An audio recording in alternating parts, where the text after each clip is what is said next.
नगर और गंगा यहाँ बह नहीं रही है, ऐसा लग रहा है भक्तों की।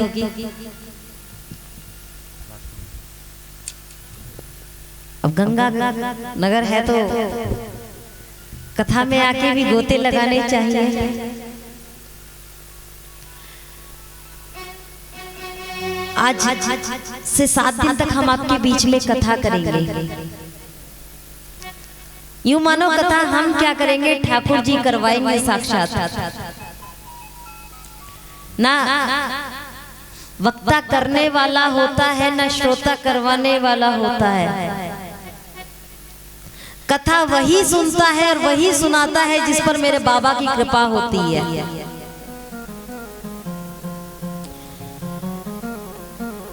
आज अभी थोड़ी देर पहले चर्चा चल रही थी कि करोड़ों रुपया खर्च करके भी भागवत नहीं सुनी जा सकती, नहीं करवाई जा सकती।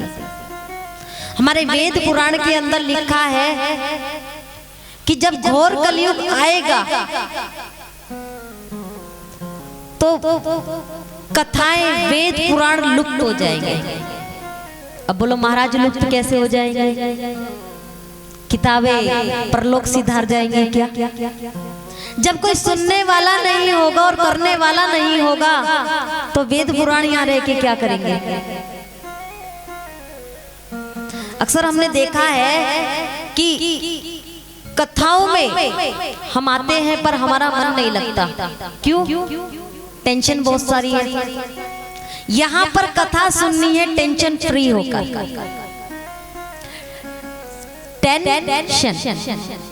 टेन को हिंदी में क्या बोलते हैं? 10 और सन को सूर्य। यहाँ एक सूरज नहीं दिखाई दे रहा, 10 सूरज कहाँ से लाएंगे?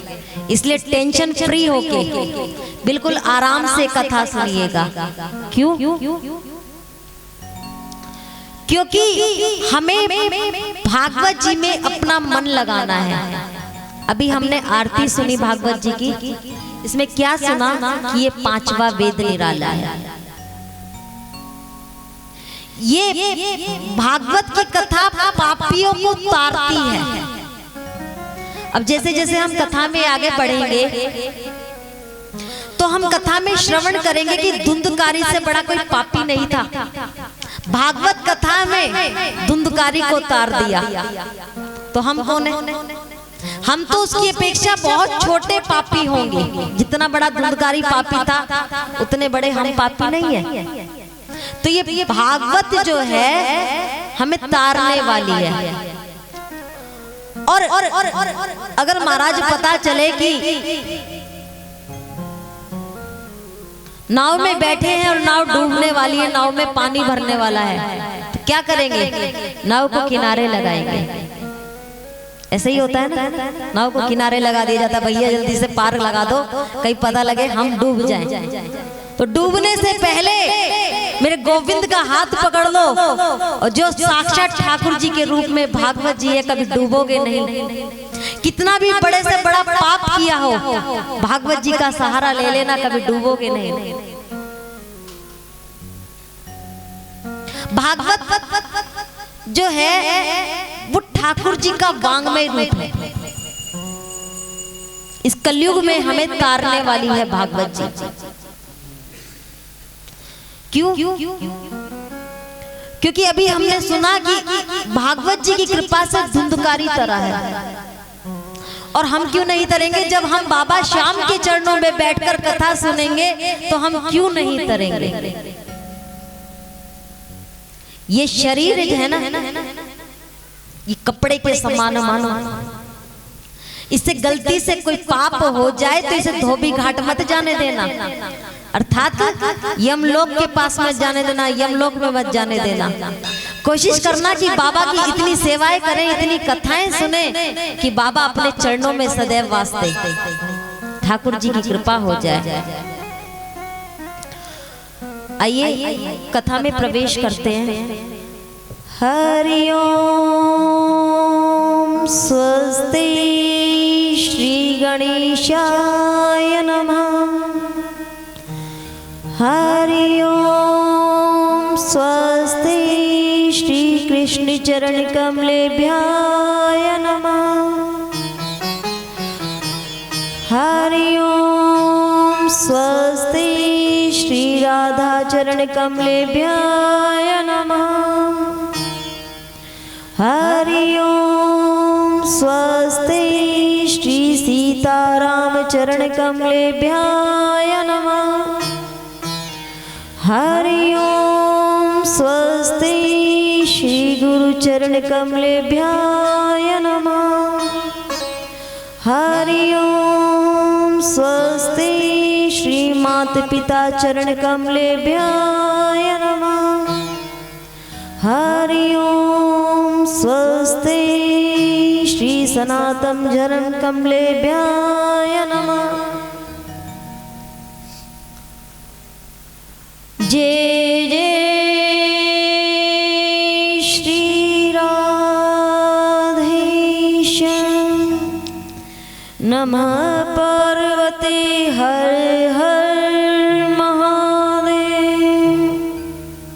बोलिए श्रीमद् भागवत महापुराण की जय। बोलिए सुखदेव मुनि महाराज की जय। बोलिए व्यास जी महाराज की जय। बोलिए सूत जी महाराज की जय। बोलिए सियावर रामचंद्र भगवान की जय। बोलिए लक्ष्मी नारायण भगवान की जय। बोलिए हारे के सहारे की जय।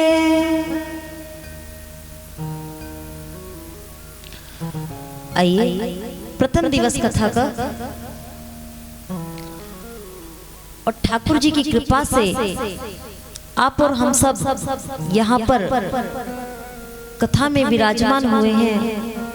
राधा रानी की हम सब पर बड़ी कृपा होती है। जब हम कथा में बैठते हैं तो राधा रानी की कृपा होती है। जिस समय पर सुखदेव मुनि महाराज ने कथा सुनाई परीक्षित जी महाराज को, तो आप पूरी भागवत में देखिए कि कहीं पे भी आपको राधा नाम का उच्चारण लिखा हुआ नहीं मिलेगा। क्यों? क्योंकि अपनी गुरु माना है। श्री राधा रानी को सुखदेव मुनि महाराज ने अपनी गुरु माना है। अपने गुरुजनों का कभी नाम नहीं लिया करते। गुरु जी को तो हृदय से वंदन किया करते हैं और उसके बाद में गुरु जी के चरण कमलों को प्रणाम किया करते हैं। महाराज आजकल तो प्रणाम करना भी क्या रह गया। पहले दंडवत प्रणाम किया करते थे। पहले के बच्चे दंडवत प्रणाम किया करते थे, लेट जाते थे साक्षात। किसी को गुरुजनों को माता पिता को प्रणाम करते थे, साक्षात लेट जाया करते थे, उसे बोलते दंडवत प्रणाम। थोड़ा सा समय मॉडल हुआ तो घुटनों के बल बैठ के प्रणाम होने लग गया। कौन लेटे इतना लंबा। फिर थोड़ा सा समय परिवर्तन हुआ तो खड़े खड़े पैरों को छुआ जाने लगा। और आजकल तो महाराज और भी मॉडल जमाना कि गुरुजनों के माता पिताओं के सबके चरण छूने की बजाय घुटने छुए जाते हैं। दूर से ही घुटनों को हाथ लगा दिया जाता है, हमारी तरफ से प्रणाम है। आज से हम 7 दिन तक एक प्रण लेंगे। क्या प्रण लेंगे?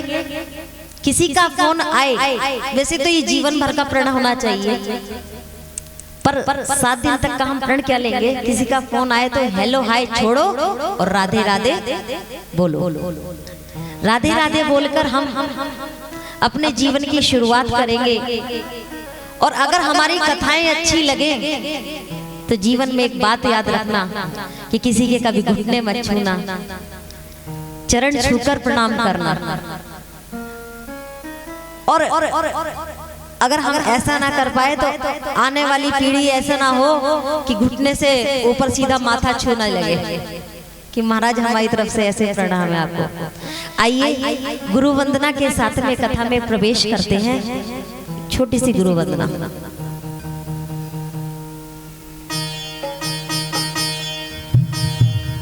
हेलो। श्री कृष्ण गोविंद हरे मुरारी, हे नाथ नारायण वासुदेवा, श्री गोविंद हरे मुरारी, हे नाथी नारायण वासुदेवा, हे नाथी नारायण वासुदेवा, हे नाथी नारायण वासुदेवा, हे नाथी नारायण वासुदेवा, हे नाथी नारायण वासुदेवा। श्री कृष्ण गोविंद हरे मुरारी, हे नाथी नारायण वासुदेवा।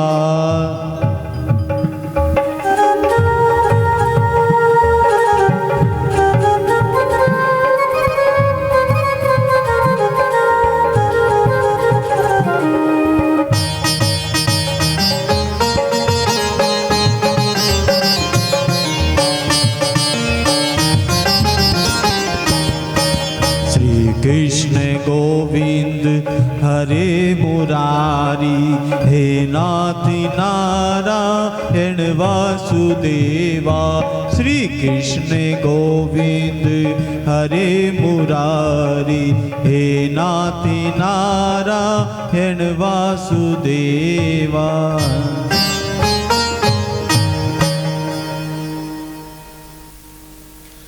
वर्णानामर्थ संघानाम रसानाम छन्दसामपि मंगलानाम च कर्तारौ वन्दे वाणी विनायकौ सच्चिदानन्दरूपाय विश्वोत्पत्त्यादि हेतवे तापत्रये विनाशाय श्रीकृष्णाय वयं नमः। कस्तूरितिलकं ललाटपटले वक्षस्थले कौस्तुभं नासाग्रे वरमौक्तिकं करतले वेणुकरे कङ्कणम् सर्वांगे हरिचंदनं सुललितं कंठे च मुक्तावली गोपाश्री परिवेष्टित विजयते गोपाल चूड़ामणि नारायणं नमस्कृत्यं नरं चैव नरोत्तमं देवीं सरस्वतीं व्यासं ततो जयमुदीरयेत् तदो जयमुदीरयेत्। राधा मेरी स्वामिनी, मैं राधा जी को दास, जन्म जन्म मोह दीजियो श्री वृंदावन को वास। राधा मेरी मात है, पिता मेरे घनश्याम, इन दोनों के चरणों में मेरा बारंबार प्रणाम। वृंदावन सो वन नहीं, नंदगांव सो गांव, वंशी वट सो वट नहीं, राधा नाम सो नाम। सब द्वारन को छोड़कर आई तेरे द्वार, हे वृषभानु की लाडली जरा मेरी ओर निहार। हे वृषभानु की लाडली जरा मेरी ओर निहार।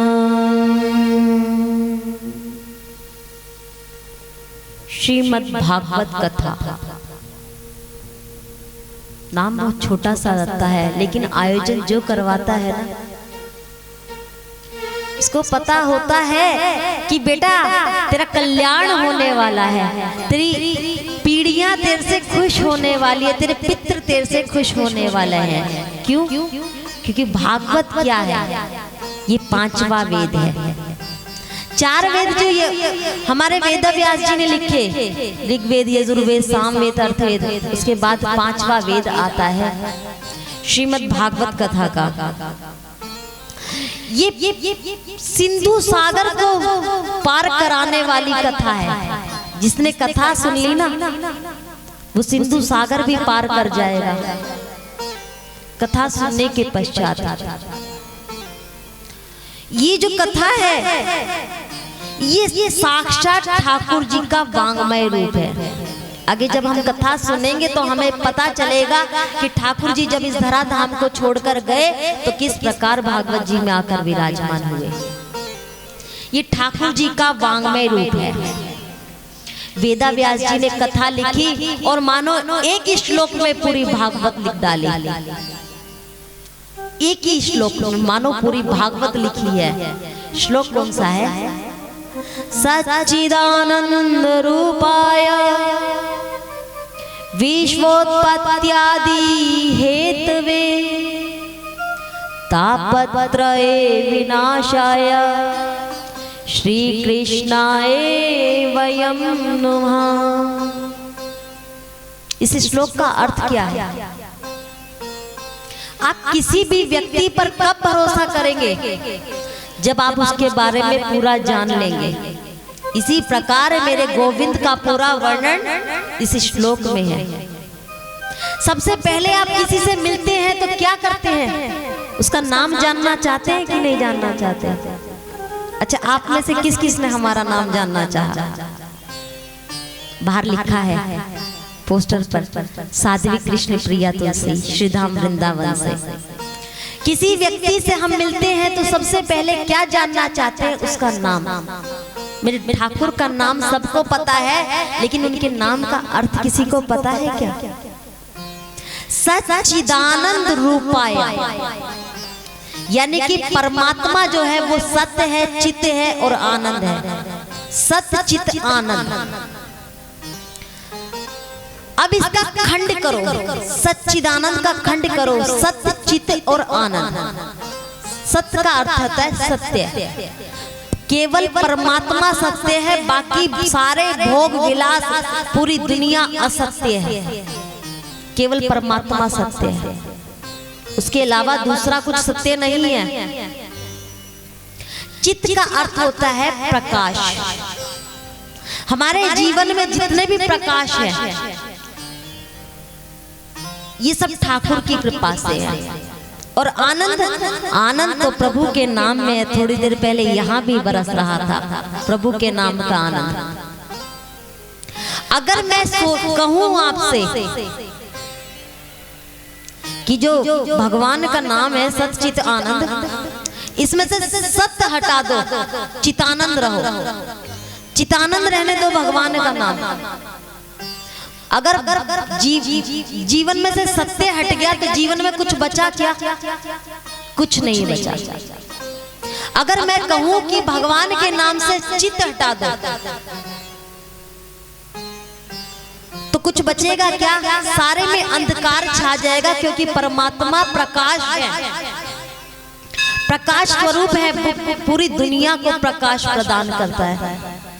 बिजली विभाग वाले 1 महीना 2 महीने बाद बिजली का बिल भेज देते हैं, लेकिन आज तक आपसे कभी परमात्मा ने कहा हो कि मैं रोज सूर्य देवता को भेज रहा हूं तुम्हारे घर के बाहर, इसका भुगतान कर दो, नहीं तो लाइट कट जाएगी, कल से सूर्य देव दर्शन देना बंद हो जाएगा? ऐसा हुआ क्या? कभी नहीं। और अगर मैं कहूं कि आनंद हटा दो, अगर जीवन में आनंद ही नहीं रहेगा तो बाकी बचेगा क्या? तो इसलिए सत्य चित्त और आनंद जीवन में तीनों जरूरी है। इसीलिए कहते हैं कि जीवन में कुछ हो या ना हो, परमात्मा का होना जरूरी है, मेरे गोविंद का होना जरूरी है। आगे बताया विश्वोत्पत्त्यादि हेतवे। अब हमने किसी का नाम जान लिया, अब ये जानने की जिज्ञासा रहती है कि व्यक्ति करता क्या है। जैसे हमारे भैया डॉक्टर है और सबको पता है कि डॉक्टर है, जानने की जरूरत है क्या? पता चल जाता है। इनके नाम के आगे लिखा है डॉक्टर, प्रोफेसर के नाम के आगे भी टीचर डॉक्टर लिखा रहता है। तो परमात्मा का कार्य क्या है? विश्वोत्पत्त्यादि हेतवे। ये विश्व बनाया किसने? परमात्मा ने बनाया। विश्वोत्पत्त्यादि हेतवे तापत्रय विनाशाय श्री कृष्णाय वयं नुमः। ऐसे भगवान को मैं प्रणाम करता हूँ, ऐसे भगवान को मैं प्रणाम करती हूँ जिन्होंने इस विश्व को बनाया, इसका पालन करते हैं और अंत में इसका संहार कर देते हैं। इस संसार को बनाते भी भगवान हैं, इसका पालन भी भगवान करते हैं। गलतफहमी में मत जीना कि अपने परिवार का पालन हम कर रहे हैं। क्या कभी अजगर अपने लिए भोजन की व्यवस्था करने जाता है? एक जगह पड़ा रहता है, भगवान स्वयं भेज देते हैं भोजन की व्यवस्था कर। उसके पास भोजन कुछ चला जाता है? नहीं चला जाता है। विश्वोत्पत्त्यादि हेतवे तापत्रय कृष्णाय वयं नुमः। ऐसे भगवान को, ऐसे गोविंद को हम प्रणाम करते हैं कि जो पहले संसार को बनाते हैं, फिर उसका पालन करते हैं और अंत में उसका संहार कर देते हैं। हम एक भ्रम में जीते हैं, अरे उस व्यक्ति की मृत्यु हो गई, हार्ट अटैक से मर गया, कैंसर से मर गया, टीबी से मर गया, सिर दर्द से मर गया, पेट दर्द से मर गया। भ्रम में जीना बंद कर दो, इनमें से एक भी कारण नहीं है। अगर कारण है किसी की मृत्यु का तो वो कारण है जीवन। जिसका जन्म हुआ है उसकी मृत्यु निश्चित है। जब समय आता है तो भगवान समय आने पर इस संसार का संहार करके, प्रलय करके और फिर से धर्म की स्थापना करते हैं। ऐसे कृष्ण भगवान को हम प्रणाम करते हैं। और आइए अब हम सब मिलकर चलते हैं नैमिषारण्य की पावन भूमि में, जहां से कथा प्रारंभ हुई है। श्रीमद् भागवत कथा कहां से प्रारंभ हुई? नैमिषारण्य की पावन भूमि से। जितनी भी कथाएं हैं सब नैमिषारण्य की भूमि से प्रारंभ हुई है। चाहे वो सत्यनारायण भगवान की कथा हो, चाहे श्रीमद् भागवत कथा हो, कोई भी कथा है वो नैमिषारण्य की पावन भूमि से हुई है। आइए हम सब मिलकर चलते हैं नैमिषारण्य की पावन भूमि में, जहाँ पे 88,000 शौनकादिक ऋषि बैठे हैं। और कथा करवाने वाले और सुनने वाले दोनों इस बात का ध्यान रखें कि कल इस पंडाल में भी 88,000 ही भक्त बैठे होने चाहिए। कल से कोई अकेला कथा में ना आए, अपनी 4 बहनों को, माताओं को, सबको लेके आए। हम भी लाए अपने साथ 2 लोग, आप क्यों नहीं लाए? आपको भी लाना चाहिए।